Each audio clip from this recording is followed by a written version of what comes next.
Hello, I hope you're enjoying the beautiful weather. I know I am. Today I just wanted to just take a moment out of the day just to address a conversation I've been having with a lot of people recently, just about mental health.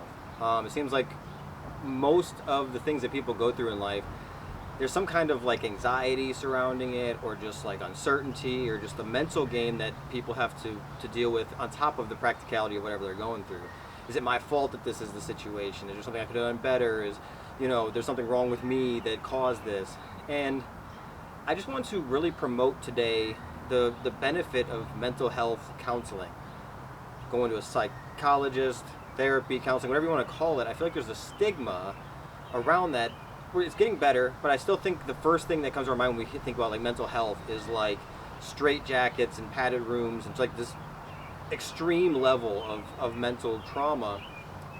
And I think to do that is the same as like thinking about healthcare and just immediately thinking of like open heart surgery, right? Healthcare covers a whole range of physical health services and steps we can take, and I believe it's important to recognize the same is true when it comes to mental health.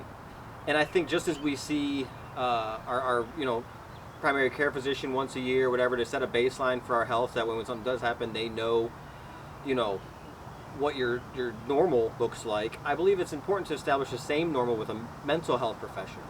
And it really is not that much work to go to maybe 4, 5, 6 baseline sessions with a therapist, just to get to know them, and so they can learn your personality and how you think or whatever. That way, if something were to happen in your future where there's like a traumatic event, unfortunately we don't want this to happen, but if we would be able to go to that person and they would know, they could see how you've changed because of that situation.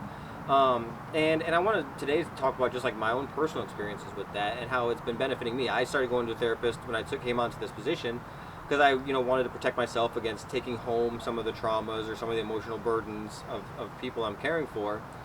But through it, I've been finding there's things about myself I didn't realize and things I needed to deal with from my past. And like, here's an example, little thing, right? I've always loved Taco Bell. I think I've promoted that about myself. It's a big part of my persona or whatever. And I've always thought it was just because I love the food. But through talking with my counselor, I've kind of realized that one of the reasons why I eat Taco Bell often at certain seasons is because for me it's consistent. If I get Taco Bell in Arizona or Boston or here, it's Taco Bell.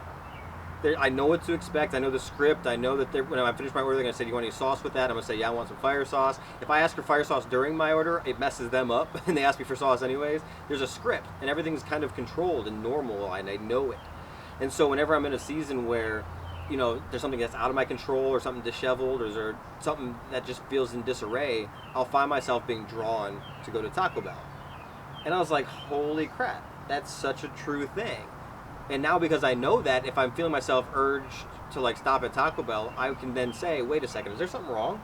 Is there something that I don't see that is a stressor that's causing me to feel like I need some, like a comfort food? And it's remarkable because I remember when I was deployed to Qatar, they had a Taco Bell on base, and I went to it, and it did not taste right. And I remember that day, I was so angry, and I was like, why am I getting so bent out of shape about fast food? But now that I know this, I'm like, oh, it's because I'm in this high-stress, deployed environment where stakes are astronomical, and I was looking for something that was like comfortable. And so I went to the Arby's on base, and it tasted the same as home. So when I got home, I was on an Arby's kick for a while because I could trust Arby's. I couldn't trust Taco Bell, right? And it's so weird. It makes you feel so vulnerable and like weak that you're affected by these things. But it's important to know that we all have something. And I just want to encourage you that if there is like any kind of unsettledness in your life, it does not hurt to go a couple sessions just to meet with a counselor, learn about yourself, find out things about yourself that you didn't know that can be warning signs for deeper things going on in your life, so you can address them and not just live with them. And I mean, resilience is good, but we shouldn't rely on our I can make it through this when there is aid. Same thing with like sickness. We don't just muscle through it. Get the help, right? And it's good. Like to talk about things as a sign for me. We hear in medical professionals, If your arm goes numb, it's a sign of a heart attack. Or if you smell certain things, it might be a stroke. Or there's signs, and it's good to know these signs so you can catch things early. And I believe that the same is true for mental health care. And I believe that in order for me to serve you well, it needs to not just be reactionary, where if you're going through something, I tell you what steps you can take, but I really want to proactively promote going to a healthcare professional to set that baseline and prepare yourself for success whenever, unfortunately, the inevitable happens and life gets hard. And so we don't need to be afraid. We don't need to have those red flags pop up and people say, hey, you might want to go to therapy. It's not a critique. It's just encouragement. And I just pray that we always consider it for ourselves and for our loved ones. Hope you have a great day, and I'm looking forward to seeing you.